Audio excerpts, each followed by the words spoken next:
रश्मि आज गुड़िया का फोन आया था। बोल रही थी कि वो अपने ससुराल के परिवार से मिलने गांव जा रही है। बहुत दिनों से हम सभी से नहीं मिली तो एक दिन के लिए अपने घर भी आएगी। बड़ा मन है उसका अपने भतीजे से मिलने का। बहुत प्यार करती है वो हम सबसे। अच्छा, रश्मि ने व्यंग्यात्मक लहजे में कहा। मयंक अपनी बहन के बारे में अपनी पत्नी रश्मि को खुश होते हुए बता रहा था, पर रश्मि का यूं ठंडा और जी को जला देने वाले बर्ताव से मयंक के दिल में एक शूल सा चुभ गया। फिर भी रश्मि को समझाते हुए बोला, रश्मि तुम क्यों मेरी छोटी बहन से ऐसा बर्ताव करती हो? उसने तो तुमसे कभी बुरा व्यवहार भी नहीं किया। जब उसकी शादी नहीं हुई थी तब भी तुम्हारे लाख बुरा भला कहने पर भी उसने कभी भी तुमसे झगड़ा नहीं किया। उल्टा तुम जब गुस्सा हो जाती थी तो तुम्हारी हर जायज नाजायज मांगों को मानकर तुम्हें मना लेती थी। शादी से पहले तुमने उससे जैसा भी व्यवहार किया हो, कम से कम अब शादी के इतने सालों बाद तो उससे प्यार से पेश आया करो। तुम्हारे इसी व्यवहार के कारण वो साल में एक बार राखी बांधने आती है और 2 दिन में वापस भी चली जाती है। इस बार तो वो आई भी नहीं थी। हाँ, मैं ही तो बुरी हूँ, तुम्हारी बहन तो बहुत अच्छी है। यही तो होता है, हर बार आप अपनी बहन के आगे मुझे कुछ समझते ही कहा हो। गुस्से में बोलती रश्मि अंदर चली गई और मयंक अपना सर पकड़ वहीं बैठ गया और अपनी पिछली जिंदगी के बारे में सोचने लगा। मयंक, गुड़िया और माँ पापा, एक खुशहाल परिवार था उनका। पर पता नहीं किसकी नजर लगी कि जब गुड़िया महज 10 साल की और मयंक 15 साल का था तभी उनकी माँ का कैंसर जैसी जानलेवा बीमारी के चलते निधन हो गया।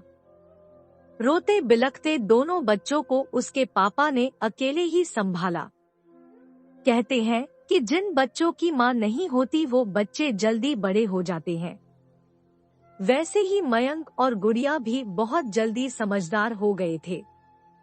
एक दूसरे का ख्याल रखते, कभी मयंक गुड़िया की माँ बन जाता तो कभी गुड़िया मयंक की। घर में एक औरत की कमी उसके पापा बहुत अच्छे से समझते थे। इसलिए जैसे ही मयंक की नौकरी लगी उसके पापा ने एक सभ्य परिवार की इकलौती बेटी रश्मि से उसकी शादी करवा दी। गुड़िया तो अपनी भाभी के आने से फूली नहीं समा रही थी, पर पता नहीं क्यों गुड़िया से रश्मि का कभी रुख ही नहीं मिला।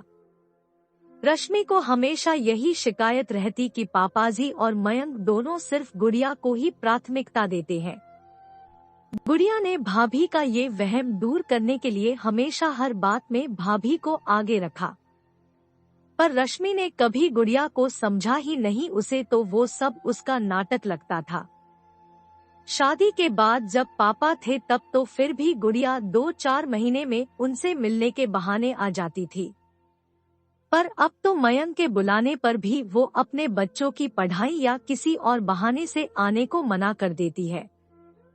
अभी मयंक इन्हीं ख्यालों में खोया था कि अंदर से मयंक की 16 साल की बेटी की आवाज ने उसे चौंकाया, जो अपनी माँ से बोल रही थी, माँ आप भैया की शादी मत करना, वरना मेरी भाभी भी मेरे ससुराल से आने पर इतनी ही गुस्सा होगी जैसे आप बुआ के आने पर होती है।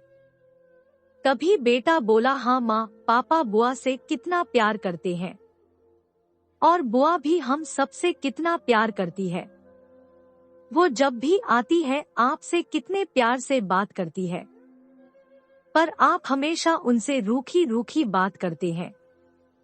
मेरी छोटी बहन से कोई इस तरह बात करे ये मैं सहन नहीं कर सकता, इसलिए मैं भी शादी नहीं करूंगा। दोनों भाई बहन की ये बोलते हुए आंखें नम हो गई थी, तो दोनों ही एक दूसरे की आंखें पोंछने लगे। तभी रश्मि की नजर दरवाजे पर खड़े मयंक पर पड़ी, जिसके अपने बच्चों के प्यार को देखकर आंखों से आंसुओं की झड़ी लगी थी। अपने बच्चों की बातें सुनकर आज रश्मि की आंखें खुल गई थी। वो ये सोचने पर मजबूर हो गई कि जब मेरे होते हुए मेरे बच्चे एक दूसरे के लिए इतना सोचते हैं, तो मयंक और उनकी बहन तो बिन माँ के बच्चे थे। उन्होंने तो एक दूसरे को संभाला है। तो बिना देर किए वो मयंक के सामने हाथ जोड़कर बोली, मुझे माफ कर दो मयंक। मुझे हमेशा से गुड़िया से जलन होती थी कि आप हमेशा मुझसे ज्यादा गुड़िया को प्यार करते हो। इसी बात ने मुझे कभी गुड़िया को पसंद नहीं करने दिया।